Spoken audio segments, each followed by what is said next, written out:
প্রেমের প্রস্তাব হচ্ছে আগে বেশি পেতাম, যত সেলিব্রিটি হচ্ছি বা যত একটু বড় হচ্ছি তত কম পাচ্ছি। আমি অনেকে জিজ্ঞেস করি যে আমি কি পচা হয়ে গেছি দেখতে, মানে কেন প্রপোজাল পাচ্ছি না আগে যেমন পেতাম। না না না, আমি আমি আমি ফ্লার্ট করিনি, আমার সাথে ওরা ডিচ করেছে, মানে আমাকে ওরা ঠকিয়েছে। ওইটা একদিনে 1 মিলিয়ন, 2 দিনে 2 মিলিয়ন, 3 দিনে 3 মিলিয়ন, এখন মনে হয় 5 মিলিয়নের কাছাকাছি আছে। আমাকে যেটা পড়তে সুন্দর লাগবে আমি সেটাই পরবো, সেটা কম দামি হোক বা বেশি দামি হোক। কাজে আলহামদুলিল্লাহ এখন অনেক ব্যস্ত, আর হচ্ছে কাজটা একটু বেছে কাজ করার চেষ্টা করছি। আর হচ্ছে আমার রিসেন্ট একটা নাটক খুব ভাইরাল হয়েছে, সেটা হচ্ছে আরশ ভাইয়ের সাথে যেটা করলাম, সকাল আহমেদ ভাইয়ের পরিচালনায় 10 টাকার।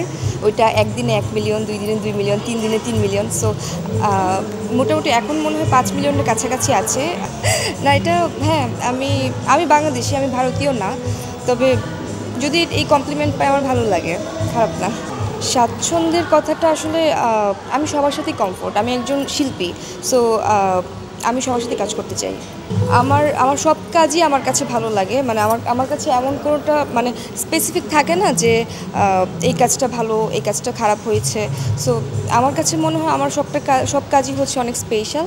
আর বর্তমানে হচ্ছে যে কাজটা বেশি ভাইরাল হয়েছে 10 টাকার নাটকটি, সবাই দেখবেন। সিল্কোর সিল্ক অ্যান্ড শাইন, যাতে আছে আর্গান অয়েল ও ওট প্রোটিনের গুডনেস, যা আপনার চুলকে রাখে হেলদি অ্যান্ড শাইনিং।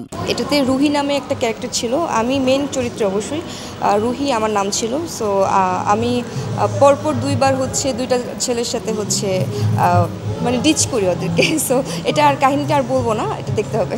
সিনেমা আসলে অনেক বড় একটা ব্যাপার, তো আমি এখন ভাবছি না যে সিনেমাতে যাব, সিনেমাটা একটু ভেবে চিনতে তারপর যাব। না না না, আমি ফ্লার্ট করিনি, আমার সাথে ওরা ডিচ করেছে, মানে আমাকে ওরা ঠকিয়েছে। আচ্ছা, মানে প্রেমের প্রস্তাব হচ্ছে আগে বেশি পেতাম, এখন যত সেলিব্রিটি হচ্ছি বা যত একটু বড় হচ্ছি তত কম পাচ্ছি। মানে আমার কাছে মনে হচ্ছে আমি মনে হয় পচা হয়ে যাচ্ছি দেখতে। আমি অনেকে জিজ্ঞেস করি যে আমি কি পচা হয়ে গেছি দেখতে, মানে কেন প্রপোজাল পাচ্ছি না আগে যেমন পেতাম। আগে সকালে ঘুম থেকে ওঠার পর থেকে মানে অনেক প্রপোজাল পেতাম, অনেক SMS আসতো, কিন্তু এখন আর ওইটা পাই না। তো এটা একটা এত সুন্দর একটা অ্যাপ, যেটা মানে আমরা যারা অভিনেত্রী আমরা অনেক ধরনের কস্টিউম পরি, একটা নাটকে একটা কস্টিউম ইউজ করার পর দেখা যায় যে আরেকটা ইউজ করা যায় না। সো এই অ্যাপটার মাধ্যমে আমরা আমাদের পরিচয় হাইড করে আমাদের যে মানে পরিহিত যে বস্ত্রগুলো যেগুলো আমরা আর পরবো না, মানে একবার একটা নাটক শুটিং করার পর তো আমরা ওটা ফেলে দিব না, তাই না? সো এইটা এমন একটা অ্যাপ যেটাতে আমরা হচ্ছে আমাদের পরিচয় হাইড করে আমরা কাপড়গুলো সেল করতে পারবো, আবার পরিচয় হাইড করে আমরা ডিরেক্টলি কথাও বলতে পারবো কাস্টমারের সাথে। আবার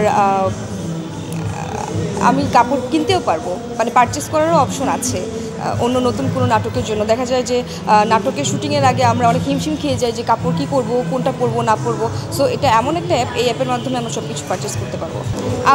আমার কাছে মনে হয় আমাকে যেটা পরতে সুন্দর লাগবে আমি সেটাই পরবো, সেটা কম দামি হোক বা বেশি দামি হোক। এমন না যে একটা ড্রেস অনেক সুন্দর দেখে সেটা মানে অনেক দামি দেখে সেটা আমাকে সুন্দর লাগবে, ব্যাপারটা কিন্তু ওইরকম না।